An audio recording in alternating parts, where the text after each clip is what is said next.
Welcome, in today's tutorial video I'm gonna show you how to use abilities in Star Wars Battlefront II.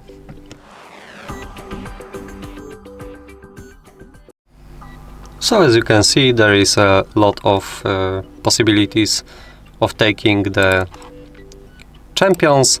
You have 4 default champions as a assault, heavy, officer and specialist. So you can also take the ultimate champions such as Yoda, such as Anakin. Depends what side you're playing and what kind of game you play.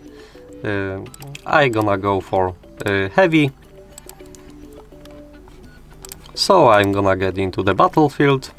As you can see on the right down corner, I have to use Q, E or F button to use my abilities. So if I press Q, I use a grenade. If I press E, I use a minigun. I hold the right click to hit up the minigun, then left click to shoot. Of course I can use E to deactivate this ability. And if I use F, I have a shield and I can shoot to enemies. That would be all for today. Leave a like, comment and subscribe to our channel. Bye!